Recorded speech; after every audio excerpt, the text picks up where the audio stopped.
Meus irmãos, bom dia, que a graça e a paz do nosso Senhor e Salvador Jesus Cristo repouse no nosso meio.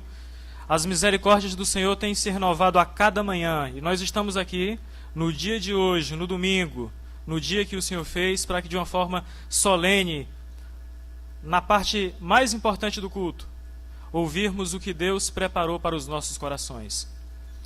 E o nosso desejo é que os nossos corações se encontrem contritos para que possamos ouvir aquilo que Deus tem reservado para nós. Eu gostaria de convidar os meus irmãos a abrirem, por gentileza, as suas Bíblias na primeira epístola do apóstolo Paulo aos Tessalonicenses, onde leremos todo o primeiro capítulo.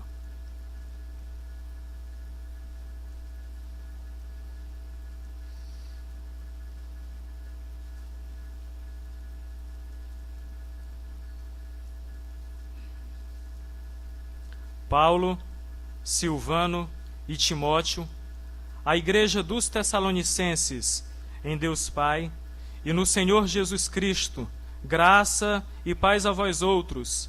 Damos sempre graças a Deus por todos vós, mencionando-vos em nossas orações e sem cessar, recordando-nos diante do nosso Deus e Pai, da operosidade da vossa fé, da abnegação do vosso amor e da firmeza da vossa esperança em nosso Senhor Jesus Cristo, reconhecendo, irmãos, amados de Deus, a vossa eleição, porque o nosso Evangelho não chegou até vós tão somente em palavra, mas sobretudo em poder, no Espírito Santo e em plena convicção, assim como sabeis ter sido o nosso procedimento entre vós e por amor de vós.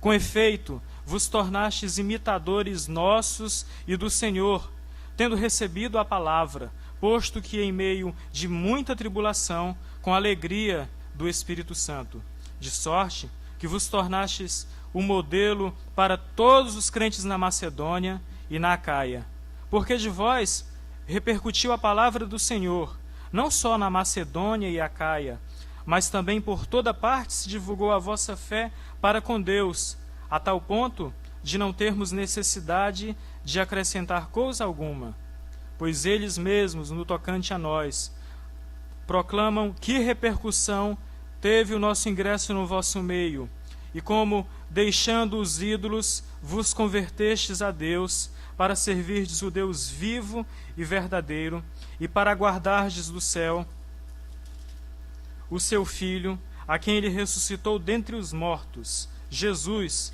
que nos livra da ira vindoura. Que Deus aplique a sua santa palavra nos nossos corações. Vamos falar com o Senhor mais uma vez. Nós bendizemos o Senhor, porque o Senhor é bom. E nós rogamos nesse instante, Senhor Deus, o teu cuidado e a orientação do teu Santo Espírito, para que nós possamos entender a tua palavra e a expormos fielmente, de forma que o teu nome venha a ser glorificado, que a tua igreja venha a ser edificada para tão somente glória e louvor do nome do Senhor Jesus Cristo. É a nossa oração e o nosso desejo sincero. Amém. O apóstolo Paulo, ele tem o desejo profundo no seu coração de visitar e assim confirmar as igrejas que foram plantadas na sua primeira viagem missionária. E ele tem desejo também de ir um pouco mais além e começar a pregação do Evangelho, a anunciação do nosso Senhor e Salvador Jesus Cristo. Estes são os seus planos, são os seus pensamentos, esta é a sua metodologia.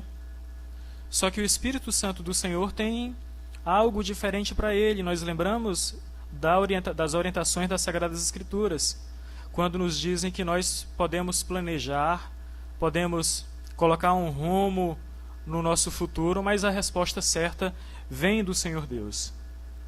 Eu gostaria que você abrisse a sua Bíblia no texto de Atos, capítulo 15, nos versos 36. Nós iremos constatar nas Sagradas Escrituras esse desejo do apóstolo Paulo de visitar as igrejas, de saber das notícias da igreja. O texto diz assim: voltemos agora para visitar os irmãos por todas as cidades, nas quais anunciamos a palavra do Senhor, para ver o que passa. Então existe esse desejo no coração do apóstolo Paulo. E o Espírito Santo, ele muda o seu projeto, o seu intento. E nós observamos, bem mais à frente, no capítulo 16 de Atos dos Apóstolos. Atos capítulo 16, dos versos 6 até o verso 10º. Eles continuam nessa sua trajetória, no seu intento. E o texto nos diz assim: percorrendo a região frígio-gálata, tendo sido impedidos pelo Espírito de Jesus de pregar a palavra na Ásia, defrontando Mísia, tentaram ir para a Bitínia, mas o Espírito Santo, o Espírito de Jesus não permitiu. E tendo contornado Mísia, desceram até a Troade. À noite sobreveio a Paulo uma visão, na qual o varão macedônico estava em pé e lhe rogava, dizendo: passa a Macedônia e nos ajuda. Assim que teve a visão, imediatamente procuramos partir para aquele destino, concluindo que Deus nos havia chamado para nos anunciar o Evangelho. Os homens podem fazer planos, mas o controle das nossas vidas está nas mãos do soberano Deus Todo-Poderoso. E assim que ele vai rumo à cidade de Tessalônica, pregando o Evangelho que transforma vidas. E nós vamos adiantar mais um capítulo, em Atos capítulo 17. E nós iremos perceber como foi que essa igreja foi plantada. Atos capítulo 17, a partir do 1º versículo. Tendo passado por Anfípolis e Apolônia, chegaram a Tessalônica, onde havia uma sinagoga de judeus. Paulo, segundo o seu costume, foi procurá-los, e por 3 sábados arrazoou com eles acerca das Escrituras, expondo e demonstrando ter sido necessário que o Cristo padecesse e ressurgisse dentre os mortos. E este, dizia ele, é o Cristo Jesus que vos anuncio. Alguns deles foram persuadidos e unidos a Paulo e a Silas, bem como numerosa multidão de gregos piedosos e muitas distintas mulheres. Os judeus, porém, movidos de inveja, trazendo consigo alguns homens maus dentre a malandragem, ajuntando a turba, alvoroçaram a cidade e, assaltando a casa de Jasson, procuravam trazê-los para o meio do povo. Porém, não os encontrando, arrastaram Jasson e alguns irmãos perante as autoridades e clamando: estes que têm transtornado o mundo chegaram também até aqui, os quais Jasson hospedou. Todos estes procedem contra os decretos de César, afirmando ser Jesus outro rei. Tanto a multidão como as autoridades ficaram agitadas ao ouvirem estas palavras. Contudo, soltaram Jasson e os mais após terem recebido deles a fiança estipulada. Eles percorrem uma distância de cerca de 160 quilômetros, mais ou menos a distância entre Recife e a cidade de São Caetano, depois de Caruaru, cumprindo os propósitos do Senhor, e eles chegam até a cidade de Tessalônica. E o apóstolo Paulo, ele copia o modelo usado por Jesus Cristo, utilizando da sinagoga como um ponto de contato para a evangelização e para a proclamação do reino de Deus. O Senhor Jesus Cristo fez o uso da sinagoga, conforme nós vemos em Lucas capítulo 4, versículo 16, que nos diz assim: indo Jesus para Nazaré, onde fora criado, entrou num sábado na sinagoga, segundo o seu costume, e levantou-se para ler. E o apóstolo Paulo, usando da estratégia bíblica, do conceito bíblico, dessa sua metodologia, ele se dirige até a sinagoga, porque ele sabe que na sinagoga existem algumas pessoas que irão ouvir a palavra que transforma vidas. Na sinagoga estão os judeus, estão os prosélitos, estão os simpatizantes e aqueles que querem ouvir a respeito deste evangelho que transforma vidas. E notem bem, irmãos, nesse texto de Atos, capítulo 17, a forma que o apóstolo Paulo utiliza, guiado pelo Espírito Santo de Deus, para apresentar o evangelho que transforma vidas. Nós vivemos num mundo hoje onde as pessoas negociam os preceitos da fé, onde as pessoas distorcem os contextos da interpretação bíblica e negociam os seus princípios. E nós temos aqui o apóstolo Paulo apresentando o evangelho aos Tessalonicenses. Essa forma de apresentação é inspirada por Deus e, através da ação do Espírito Santo do Senhor, eles conseguem, num período curtíssimo, em 3 semanas, plantarem a igreja da cidade de Tessalônica, que serve de modelo para muitas outras igrejas. Nós destacamos aqui 4 verbos nesse texto do apóstolo Paulo em Atos capítulo 17. Vejam comigo, irmãos, no verso 2 do capítulo 17, Paulo, segundo o seu costume, foi procurá-los e por 3 sábados arrazoou com eles acerca das Sagradas Escrituras. Nós destacamos aqui o verbo arrazoar. É neste verbo arrazoar onde nós temos a palavra grega que nos é interpretada como a dialética, a arte de ensinar, apresentando perguntas e respostas e contrapondo assim os seus pensamentos. Então ele chega para aquela comunidade em Tessalônica e começa a mostrar, fazendo com que eles entendam, com que eles percebam através da razão, através da persuasão, que de fato esse Cristo é o Filho de Deus, é o Senhor de toda glória. Ele chama a atenção dos seus ouvintes, ele apela para este recurso e mostra para eles, racionalmente falando, que esse é o Cristo de Deus.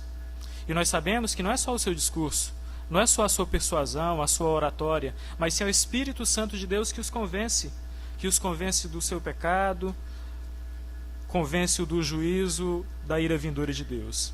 E nós continuamos, irmãos, no versículo 13, analisando uma outra ação que o apóstolo Paulo, usado por Deus, ele faz nessa pregação. Ele expõe as Sagradas Escrituras.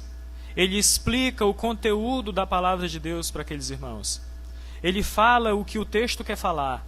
Ele não inventa e não acrescenta nada ao texto.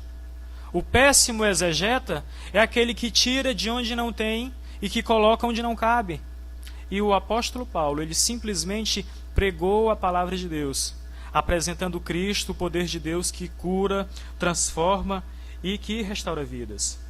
Ele não vai discutir o pensamento grego, ele não vai discutir o pensamento judaico, as suas fábulas, ele não vai falar de uma outra coisa, ele não vai contar história, ele vai apresentar o Cristo de Deus pregado nas Sagradas Escrituras. Esse Cristo de Deus é loucura para os gentios, escândalo para os judeus e o poder de Deus para a salvação de todo aquele que crê.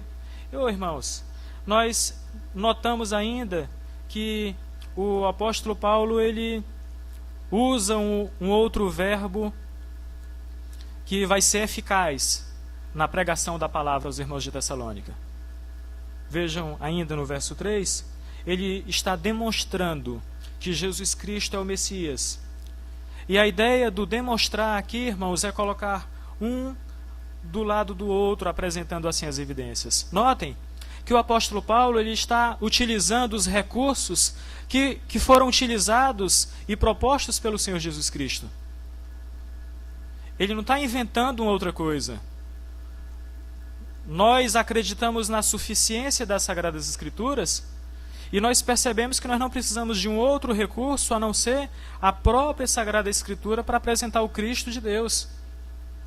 Para nós não cairmos na contradição de acreditarmos na suficiência das Sagradas Escrituras e recorrermos a outros métodos. O Senhor Jesus Cristo, no texto de Lucas, capítulo 24, dos versos 25 a 27, e eu gostaria que você abrisse comigo, por gentileza, nesse texto. O Evangelho de Lucas, capítulo 24, dos versos 25 a 27, o apóstolo Paulo ele está usando a metodologia do nosso Senhor Jesus Cristo. E ele está demonstrando que de fato Jesus Cristo é o Messias. Neste texto, logo em seguida à crucificação, 2 dos seguidores de Jesus Cristo estão cabisbaixos. Eles estão sem esperança nenhuma. Eles entendiam que o Salvador das suas almas havia morrido e não tinha mais ressuscitado. E o Senhor Jesus Cristo aproxima-se deles e pergunta o que é que está acontecendo, que eles estão tristes, eles estão cabisbaixos, desanimados. E o nosso Senhor Jesus, a partir das Sagradas Escrituras, ele começa a demonstrar que foi necessário que o Cristo de Deus padecesse na cruz do Calvário para trazer vida e vida plena. O texto nos diz o seguinte: honestos e tardos de coração, para crer tudo que os profetas disseram. Porventura, não convinha que o Cristo padecesse e entrasse na sua glória? E começando por Moisés, usando a lei do Antigo Testamento, e discorrendo por todos os profetas, expunha-lhes o que a respeito constava em todas as Escrituras. É a mesma forma, é a mesma estratégia missionária que o apóstolo Paulo está usando na plantação da igreja em Tessalônica. Ele não está recorrendo a outras metodologias. Ele não está recorrendo a estratégias de mercado, a estratégias de marketing. Ele não está aqui apresentando formas de tratar as pessoas como clientes, como meros espectadores da fé. Ele está usando as Sagradas Escrituras. E ele está mostrando que o Cristo de Deus é o poder para a salvação de todo aquele que crê. E nós destacamos ainda na sua pregação, ainda no verso 3, que Jesus Cristo ele faz o anúncio da morte e da ressurreição de Jesus Cristo. O apóstolo Paulo aqui ele está contando a história de Jesus de Nazaré. Ele está apresentando Jesus Cristo para aqueles que não o conheciam e também para os que o conheciam de ouvir falar. Ele está anunciando, ele está mostrando, proclamando a verdade desse Senhor que liberta. Essa pregação, ela gera conflito, ela gera confusão, ela gera tumulto, gera perseguição, porque alguns judeus, por não aceitarem a argumentação do apóstolo Paulo, por não aceitarem que Cristo é o Filho de Deus, eles reúnem alguns agitadores que começam a perseguir o povo do Senhor. E isso já acontece em outras ocasiões. O apóstolo Paulo, de cidade em cidade, pregando a palavra de Deus que transforma. E alguns judeus o acompanham, passam nessa cidade, desfazendo tudo aquilo que ele tem falado. E eles dizem, o que ele está falando, o que o Paulo está pregando, isso não procede de jeito nenhum.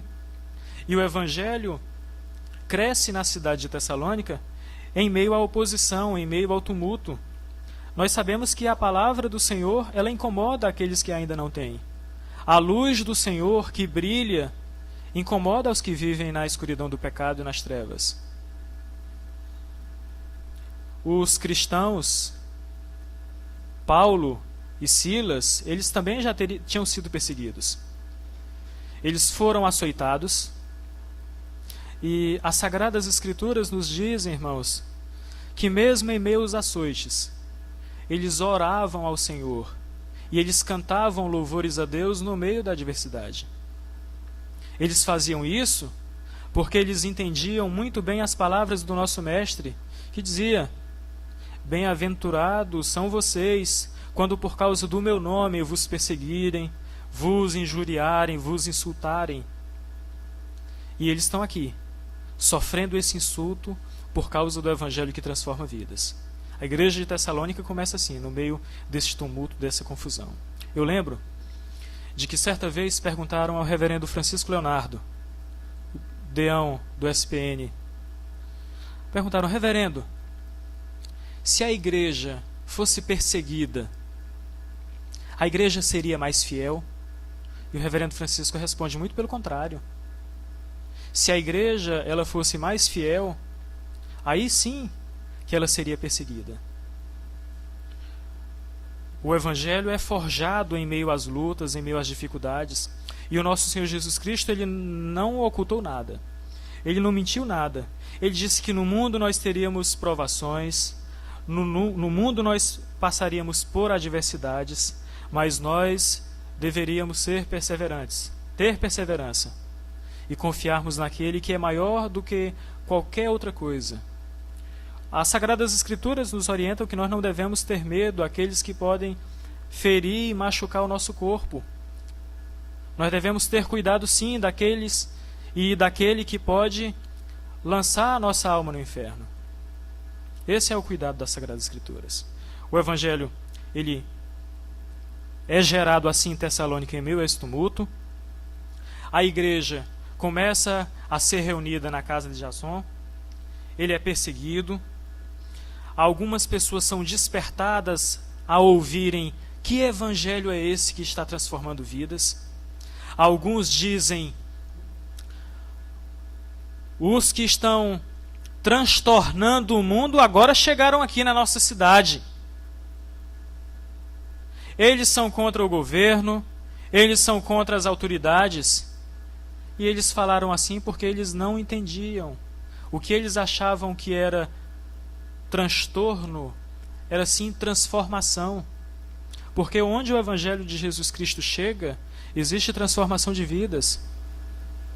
Onde o Evangelho chega, existe cidadania.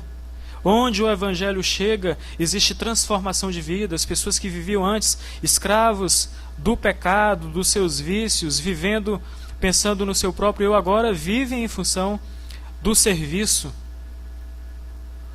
E o apóstolo Paulo, ele não abre mão de forma nenhuma na apresentação dessas verdades.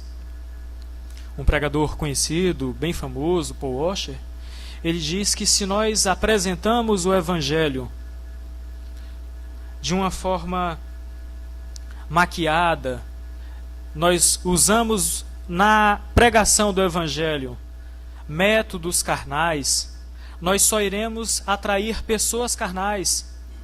E estas pessoas carnais, elas irão querer mais e mais métodos, formas e maneiras carnais para permanecerem na igreja. E nós vemos que Deus é o que transforma vidas. É o Deus que salva vidas e restaura a igreja de Tessalônica. Agora, voltando ao texto de 1 aos Tessalonicenses, nós nos deparamos aqui com uma introdução curta, breve, diante da mensagem importante que o apóstolo Paulo tem para trazer a essas igrejas.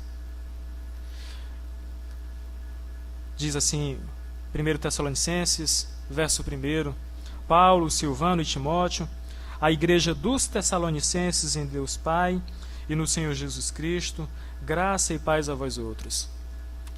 Ele sabe que os irmãos de Tessalônica reconhecem a sua apostolicidade. E ele abre mão do seu título por entender que os irmãos reconhecem isso.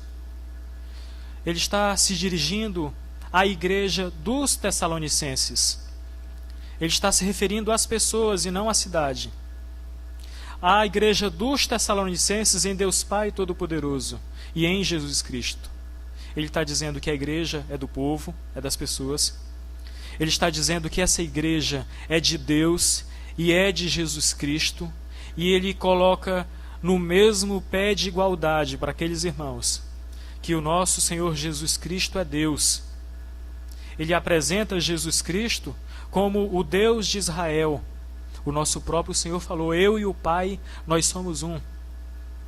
E o texto continua dizendo: damos sempre graças a Deus por todos vós, mencionando-vos em nossas orações, e sem cessar, recordando-nos diante do nosso Deus e Pai, da operosidade da vossa fé, da abnegação do vosso amor e da firmeza da vossa esperança em nosso Senhor Jesus Cristo. Ele dá graças a Deus, ele fica muito alegre, fica muito satisfeito, porque ele constantemente está colocando diante de Deus e Pai aquela igreja pequena, aquela igreja que está sendo formada. E ele destaca aqui 3 coisas que são características dessa igreja, que é uma igreja modelo para toda a região de Tessalônica, de Macedônia e Acaia. lembra que o mesmo apóstolo Paulo, instruído pelo Senhor Jesus Cristo, no texto de 1 Coríntios, capítulo 13, ele vai destacar estas 3 virtudes, estes 3 frutos: o amor, a fé, a esperança.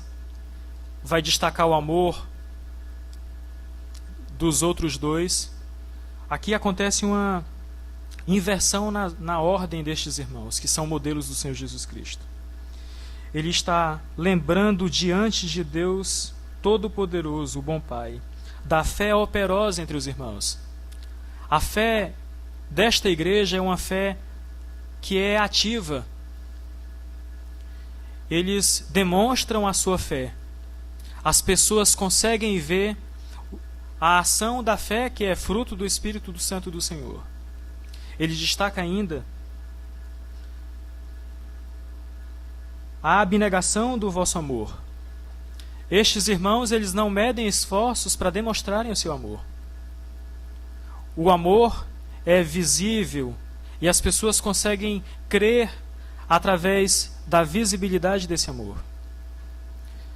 O aferidor de espiritualidade, o medidor de espiritualidade do cristão é o amor.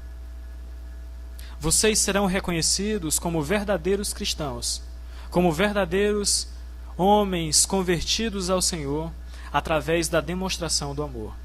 Se vocês não conseguem amar o irmão de vocês que está tão perto,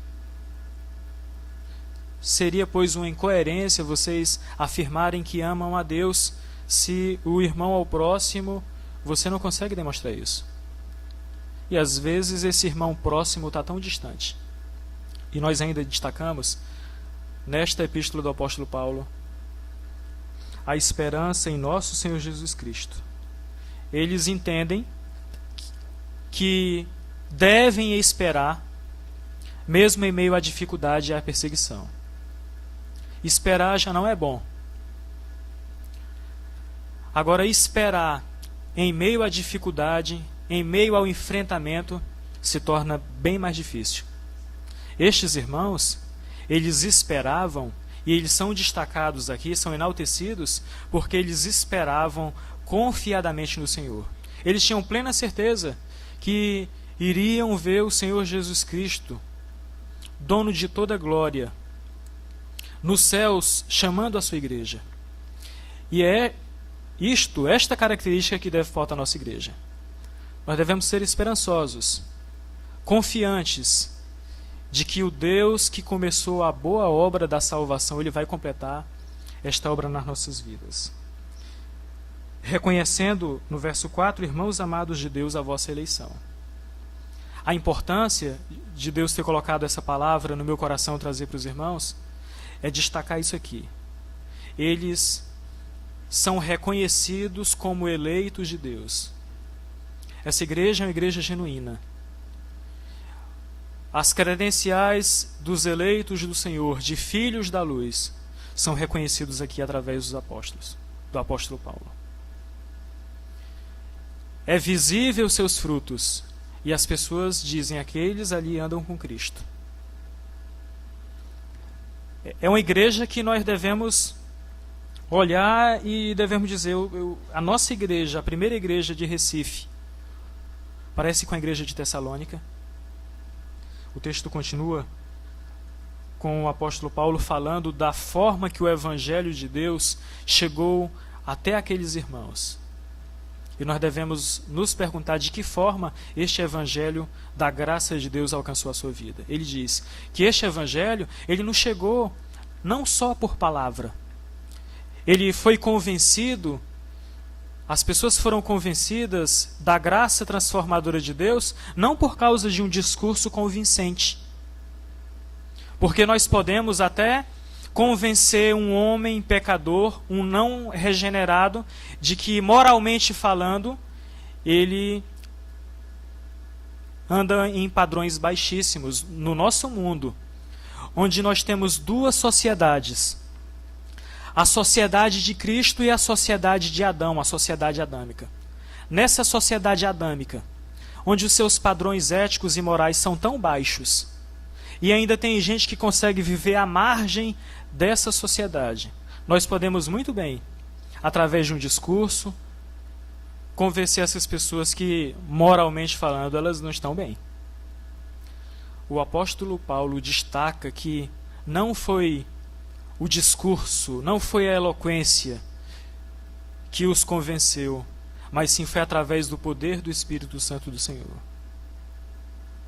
As pessoas foram alcançadas porque o Espírito Santo do Senhor os convenceu. Ninguém pode chamar Deus de Pai sem que o Espírito Santo do Senhor não os convença disso. Por que nós falamos isso? Porque nós estamos falando para a igreja de Deus. E na igreja de Deus existem pessoas salvas e pessoas não salvas. E o fato de nos associarmos a uma igreja, de sermos membros de uma igreja, não quer dizer nada. Eu falo isso porque dentro da igreja existem pessoas que vão morar no céu e existem pessoas que vão morar no inferno. Pessoas que ouviram a palavra e entenderam porque foram persuadidos pelo discurso, mas que ainda não foram regenerados pelo Espírito Santo de Deus.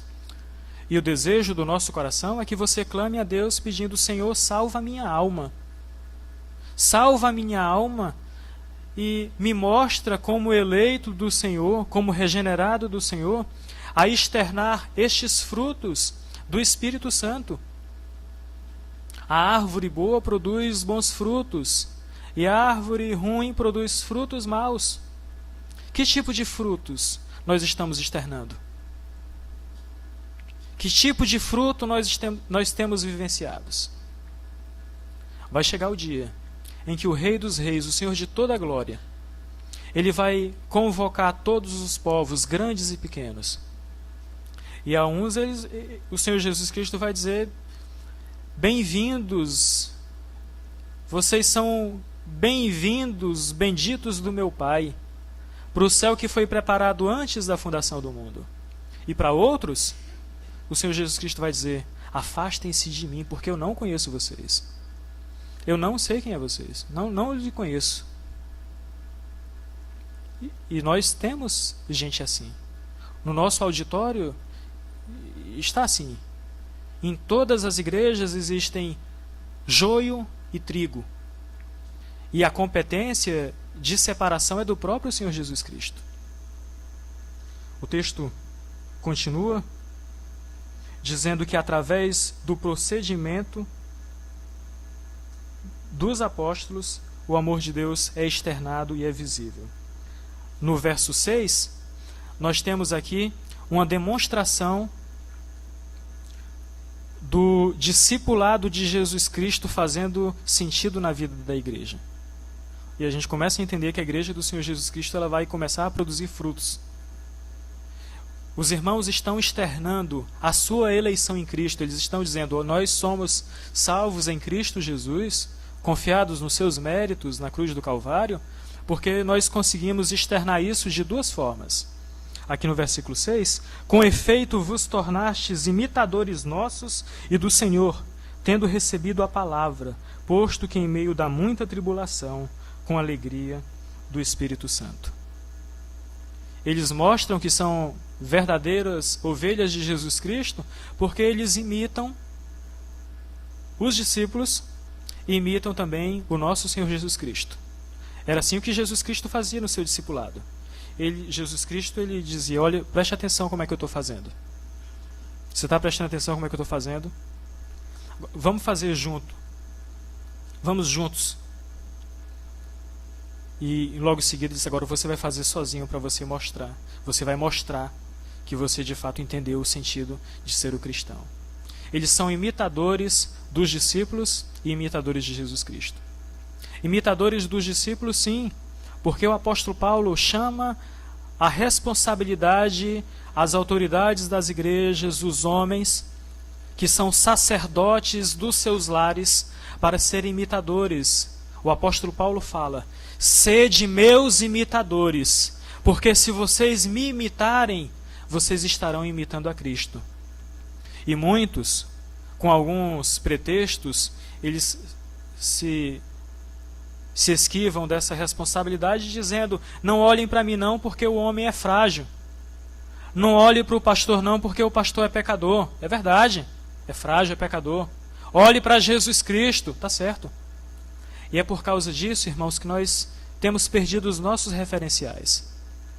A orientação das Sagradas Escrituras é: observai os vossos guias. Nós precisamos, nos diferentes estágios da maturidade da nossa fé, termos referenciais, termos balizas para que possamos olhar e a partir dali nos guiar, termos um modelo. É por isso que quando nós falamos em referência de líder espiritual no nosso país, nós procuramos, olhando para um lado e para o outro, e nós sentimos falta. Por quê? Porque as pessoas não conseguem serem imitadores de Jesus Cristo. Eu quero que você me aponte o nome de 3 líderes, 3 pastores. Pense em 3 líderes, em 3 pastores, que você diz assim: esse aqui é um referencial. Eu vou imitar ele, porque ele imita Jesus Cristo. Nós, como sacerdotes do nosso lar, nós homens, nós devemos ser modelo de espiritualidade, modelo de santidade, de devoção a Deus para as nossas esposas, para os nossos filhos, para os nossos companheiros de trabalho. Não fujam dessa responsabilidade. Sejam imitadores de Jesus Cristo. A ideia de imitar é a ideia de fazer tudo igual. É a ideia de um homem e de seu filho pequeno. Que o filho pequeno quer ser igual ao pai. Quer imitar o jeito que ele está caminhando, o jeito que ele faz, a forma de sentar, de falar. O ser imitador aqui é fazer do mesmo jeito, é a criança pequena. Como é o teu nome? Aí outra criança repete: como é o teu nome? Tudo que a criança faz, a outra está falando, está imitando. A ideia é essa. Somos imitadores de Cristo. Mesmo em meio à tribulação. Sermos fiéis a Deus, mesmo quando tudo não vai bem. A dificuldade se torna maior. Mas nós temos um consolo, que é o Espírito Santo de Deus, que foi derramado no nosso meio, em cumprimento às promessas do nosso Senhor Jesus Cristo, dizendo que vocês não estarão sozinhos no mundo. Eu vou dar para vocês um consolador que vai ajudar vocês, que vai sustentar vocês quando vocês olharem para um lado, olharem para o outro e verem apenas a adversidade.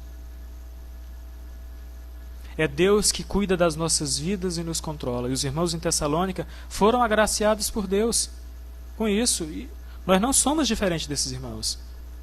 O texto continua dizendo que no meio dessa tribulação eles receberam um fruto do Espírito Santo, a alegria do Senhor, a ser felizes mesmo em meio à dificuldade. No verso 7, de sorte, de maneira que vos tornaste um modelo para todos os crentes, na Macedônia e na Acaia.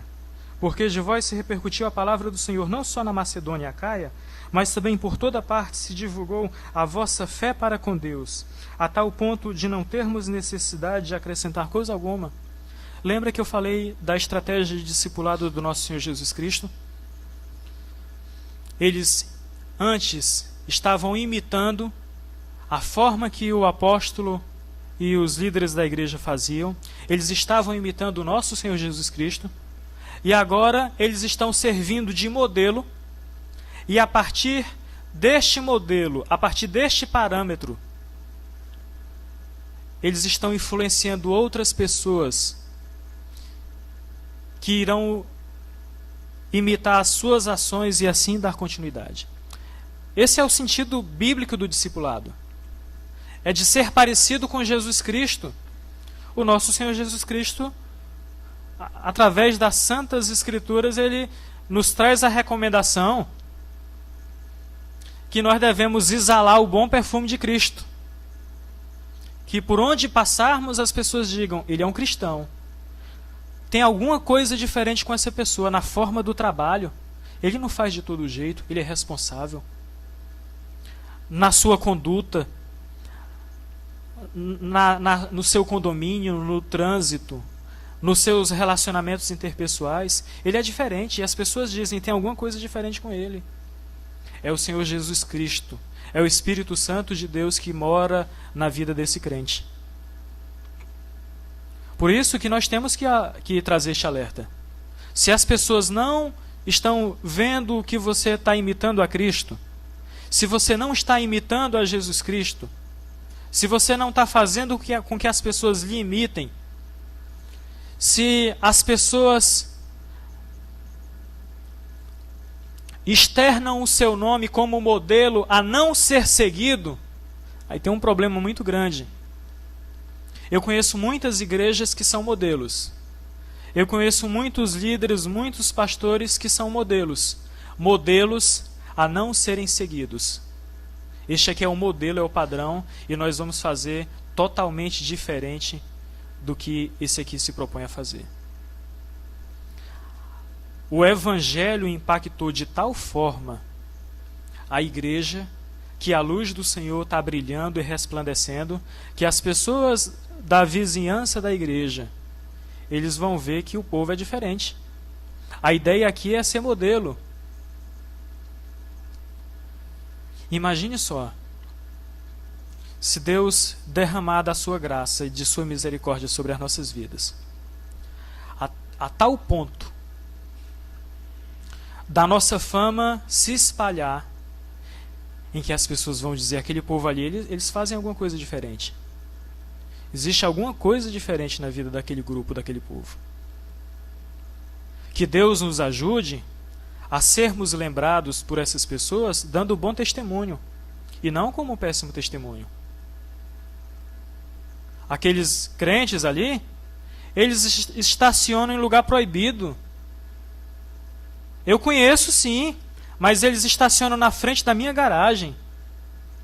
É preciso muitas vezes acontecer uma intervenção no culto e pedir para que a placa do veículo do irmão seja lida para que ele tire o seu veículo na frente da minha garagem. De que forma você tem influenciado a sua vizinhança? Nos seus negócios, nos seus relacionamentos? Você é um modelo de Cristo? Você imita Jesus Cristo? Em que estágio você está? Você está imitando ainda? As pessoas estão te imitando? Isso, irmãos, tem muito a ver com o estágio da nossa maturidade espiritual. Lembra que eu falei no início que não tem nada a ver se você por quanto tempo você está na igreja? Tem gente que está aqui na igreja há um tempão, mas isso não quer dizer nada. E também não é motivo de esquivo por parte dos que estão na igreja há pouco tempo. As nossas vidas, elas devem refletir o nosso Senhor Jesus Cristo que transforma vidas. Continuando, o apóstolo Paulo disse que esses irmãos eles conseguem fazer tão bem feito essa tarefa que ele não tem nada a acrescentar para eles. Não é que não exista nada e que eles aprenderam tudo. Mas o apóstolo Paulo disse, olha, tem que ser feito dessa forma. O crente comporta-se dessa forma. Tá certo? Está. Eles estão fazendo, agora faz, que eu quero ver. Ele faz tão direitinho só. Não tenho nada a acrescentar, muito pelo contrário.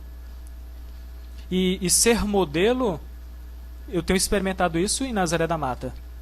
Nós estamos no desafio de começarmos uma nova igreja presbiteriana em Nazaré da Mata. E dentre os muitos desafios que nós temos, são os desafios de modelo. Porque nós devemos mostrar para os irmãos a forma que eles devem se comportar, a forma como eles devem trazer o tratamento nas ruas. Nós devemos ser modelos para os irmãos e mostrar aos irmãos como é que se canta os hinos na igreja, como é que se lê as Sagradas Escrituras, como é que faz o culto doméstico, como é que se realiza os exercícios espirituais, porque eles ainda não sabem.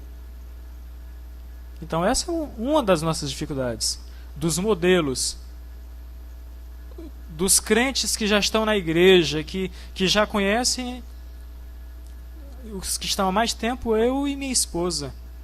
Os outros estão aprendendo.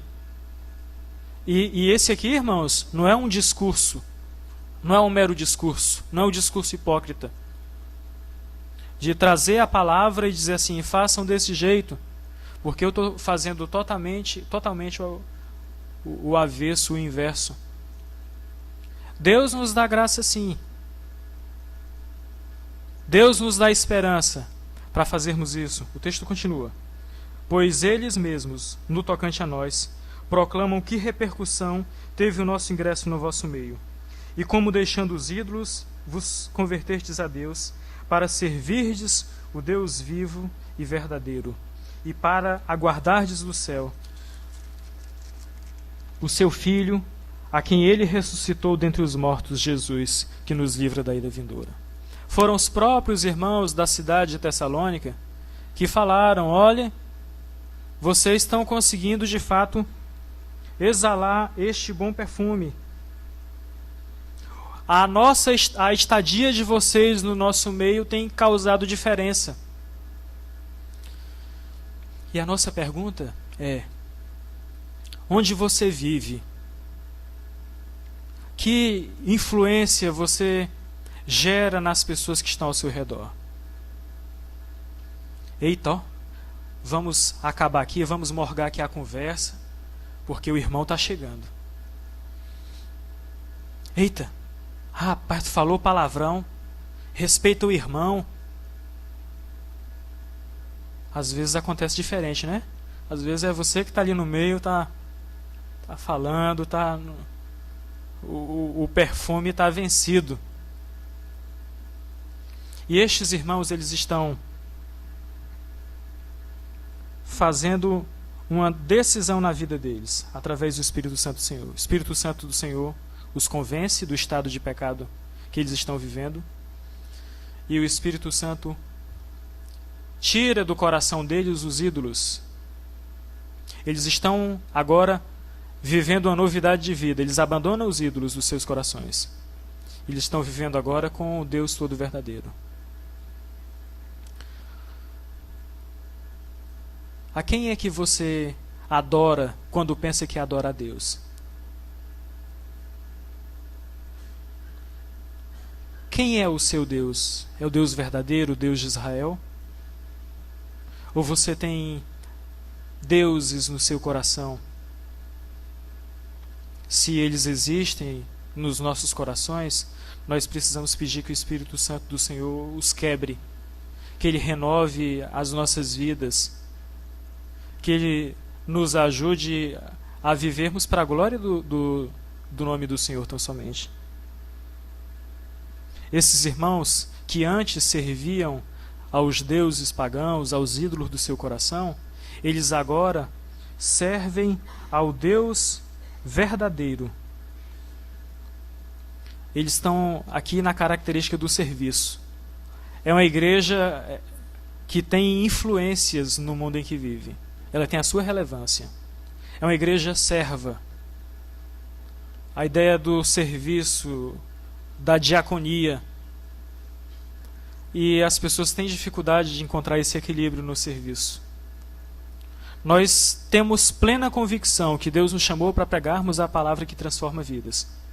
E na pregação da palavra do Senhor, muitas coisas vêm a reboque. E muitos irmãos, muitos no nosso meio, querem substituir a pregação da palavra do Senhor pelo serviço. Eu não desassocio o serviço da pregação, não tem como separar. Mas também nós não podemos cometermos o equívoco de apenas focarmos no serviço. Este problema aconteceu no começo da igreja em Atos dos Apóstolos.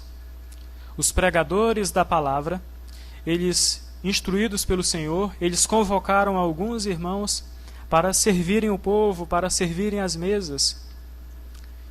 O serviço tem que existir. O preparo para a pregação da palavra do Senhor também. Uma coisa não exclui a outra. E finalizando, estes irmãos, eles serviam o Deus Todo-Poderoso, aguardando dos céus o seu Filho Jesus Cristo ressurreto dos mortos. Os olhos da igreja estavam fixos no autor e consumador da sua fé em Jesus Cristo. A igreja aqui em Tessalônica, nos textos seguintes, recebe instruções mais apuradas e aguçadas do apóstolo Paulo no que diz respeito a essa espera. Eles tinham uma pequena dificuldade escatológica. Mas estes irmãos, eles viviam na plena certeza, na plena convicção de que Cristo, de fato, voltaria para buscar a sua igreja. Lembra das palavras do nosso Senhor Jesus Cristo? Vocês não vão viver de uma forma irresponsável no mundo, sem fazer planejamento, sem administrarem a sua vida, fazendo cálculos e planos e projetos. Não é isso. Mas o coração de cada um de vocês tem que estar concentrado nos céus. O seu tesouro tem que estar lá. Lá é onde está o meu tesouro, já dizia um cântico antigo.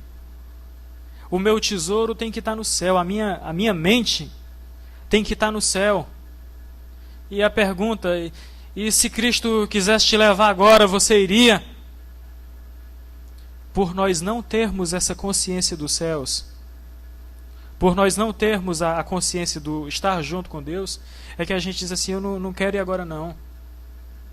É que a gente tem medo da morte, é que a gente lamenta quando Jesus Cristo chama uma pessoa e promove para a glória. Nós não fomos feitos para viver aqui para sempre, não. Nessa terra não restaurada, de forma nenhuma. Vocês sabem muito bem. Mas do que adianta o conhecimento sem uma prática? Nós devemos rogar a Deus para que Ele tenha misericórdia das nossas vidas. Os nossos olhos devem estar fixos no autor e consumador da nossa fé, em Jesus Cristo. Nós devemos pensar aonde nós iremos passar a eternidade das nossas vidas. Este é o pensamento que deve ocupar nossa mente.